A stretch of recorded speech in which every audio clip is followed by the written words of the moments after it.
Earth gravity. Think different, Part 3. We are all familiar with a physics test: rubbing a glass rod with a piece of silk, then the glass rod becomes electric charged and can attract fine paper scraps. The explain is, when the rod gets close to paper scraps, it induces opposite charges on the scrap surface, and attracts them.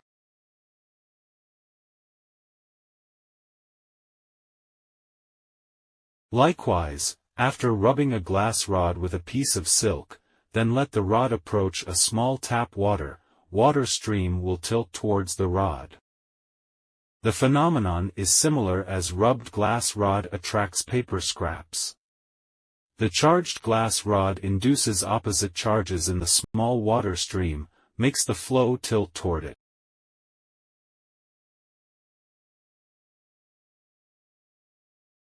In nature, confetti and water flow fall downward due to the Earth's gravity. But when a rubbed glass rod approached them, they changed the falling direction. These phenomena show that Earth's gravity does not seem to be very strong. A rubbed glass rod can resist it. Then, this raises two questions. 1. So far, we still don't know how Earth's gravity is generated. Through these tests, is Earth's gravity an electromagnetic force produced by friction? 2. If friction can overcome the gravity of Earth for small objects, can we use friction to fly into the sky?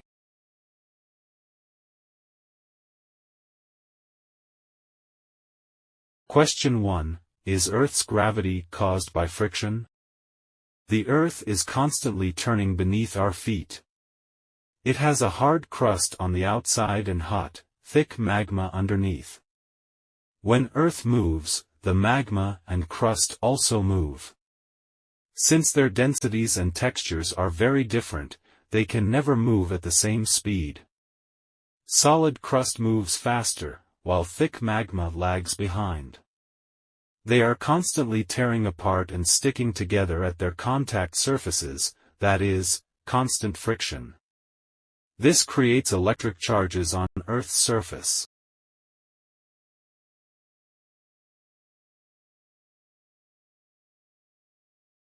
The giant Earth with its surface charge is like a rubbed glass rod. It induces an electric charge on all objects on the Earth's surface and attracts them firmly. Because the Earth is constantly rotating, surface objects always induce electric charges, which cannot be neutralized. Objects are attracted to the Earth's surface forever.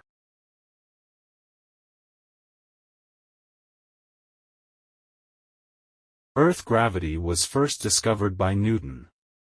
He saw an apple falling to the ground and noticed that all objects on Earth would naturally fall to the ground, so he proposed the existence of Earth gravity.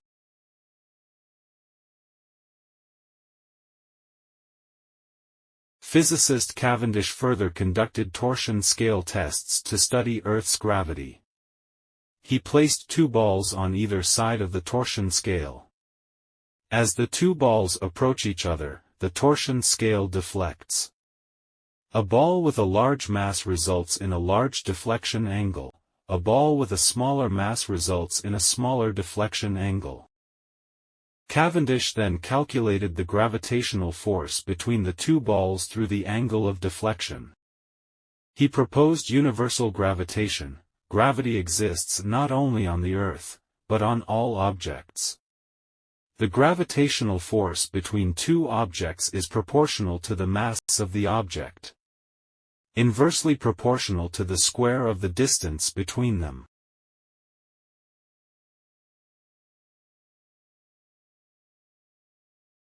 However, torsional scale tests were performed in Earth's gravity field. Due to the effect of Earth's electromagnetic field, both balls on the scale had induced charges. When the two balls were brought closer together, both were simultaneously affected by the induced charges in the other one, thus causing the torsion scale to deflect. Since the deflected angle is caused by the induced charges, the induced charge is related to numbers of atom and molecule in each ball.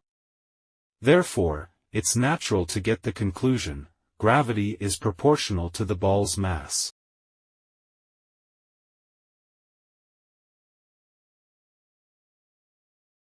Generally, object with big mass contains more atoms and molecules, generates more induced charge, has stronger interaction with Earth, weighs heavier.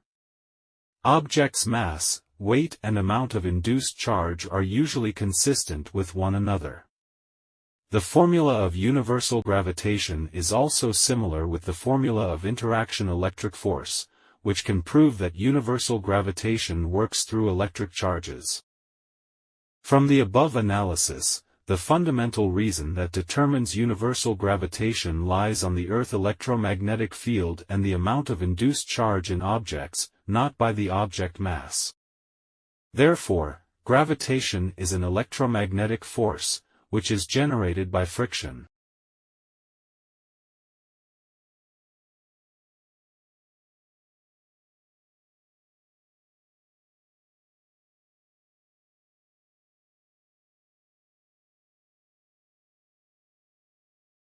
Question 2. If Earth gravity were electromagnetic force caused by the friction between Earth crust and Earth magma, could we apply friction to overcome Earth gravity? In principle, this approach should work. It turns out that rubbing glass rods can attract confetti and water flow. When we stir a cup of coffee, the coffee rises along the sides of the cup. Maybe the rising coffee lost weight due to friction?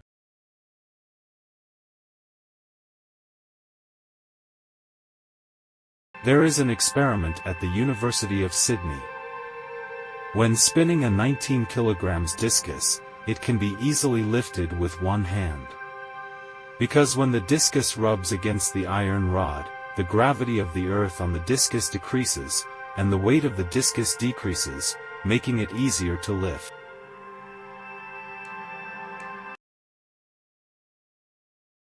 Another experiment from the University of Sydney. Place a gyroscope and weights on either side of a scale. When the gyroscope is at rest, the total weight of the gyroscope, including the weights and the scale itself, is 431.9 grams. When the gyroscope spins, the scale loses its balance. The total weight of the gyroscope, weights, and scale becomes 431.8 grams. A spinning gyroscope experiences less of the Earth's gravity and displays less weight. The same spinning discus becomes lighter. But neither the spinning top nor the spinning discus lose any atoms or molecules, and their mass should remain the same.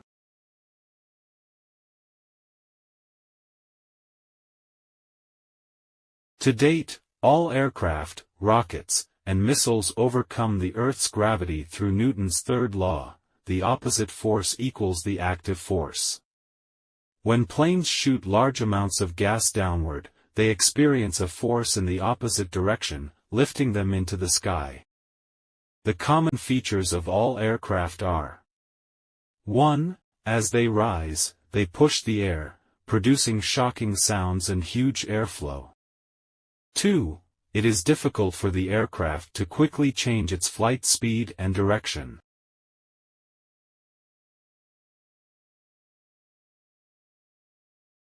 There are many UFO photos and legends around the world. We don't know how UFOs overcome Earth's gravity.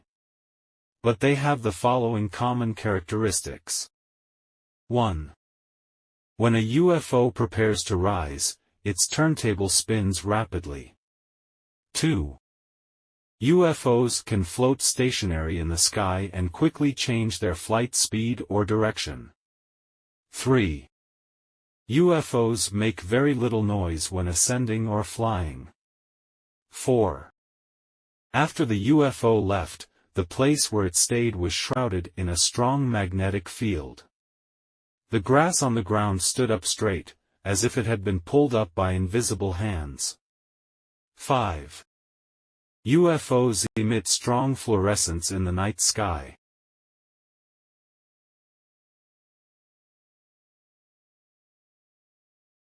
Judging from the characteristics, UFOs seem to overcome the Earth's gravity by generating electromagnetic force by rotating the turntable. They don't use propelling air to fly, so they don't make a lot of noise when launched. They can also control flight by changing rotational speed. Due to the electromagnetic force generated by UFOs, Earth gravity were weakened on the ground, causing the grass to stretch upward. In the sky, electromagnetic forces excite surrounding gas molecules to fluoresce.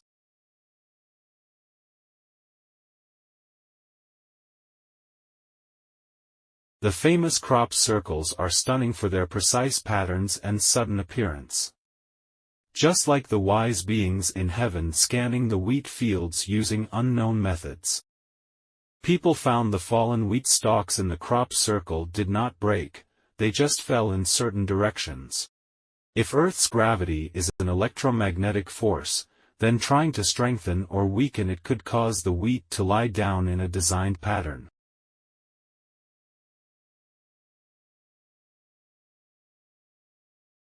Previous assumption is that the Earth's spin causes constant friction between the crust and mantle, creating electromagnetic fields on the Earth's surface. The electromagnetic field then induces electric charges in all objects on Earth and attracts them to the Earth's surface. According to this idea, gravity is related to the spin of celestial bodies. The faster the spin, the stronger the electromagnetic field generated and the stronger its gravitation.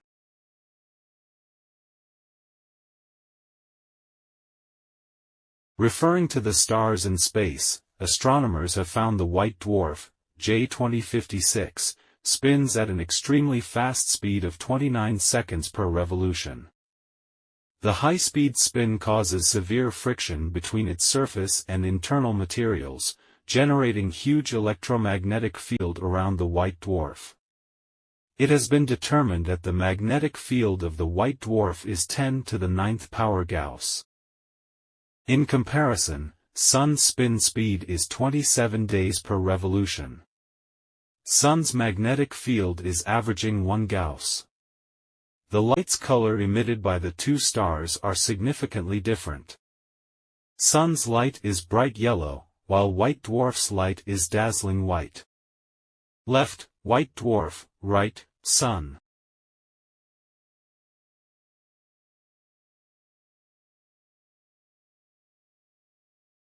Light is bent as it passes through a white dwarf.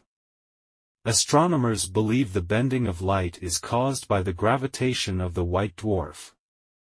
Since gravitation is thought to be related to mass, white dwarfs are thought to have enormous masses. However, previous assumptions suggested that gravitation is an electromagnetic force. The rapid spin of the white dwarf generates an extremely strong magnetic field, which is 1 billion times stronger than the Sun's magnetic field. White dwarfs bend light through its strong magnetic fields, not its mass.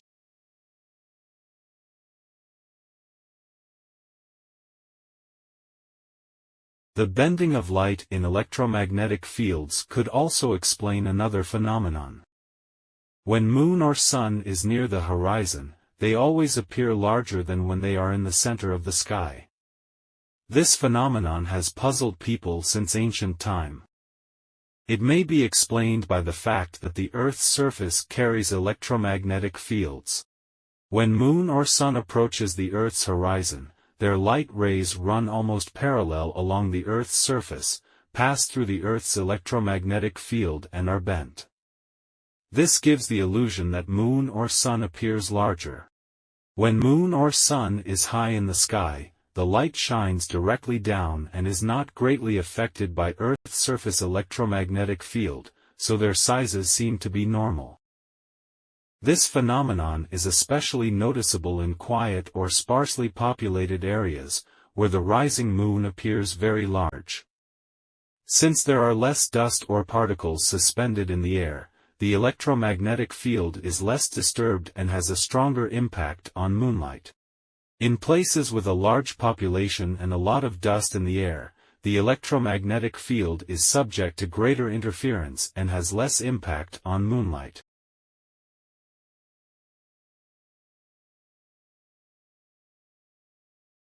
Thanks for watching, goodbye.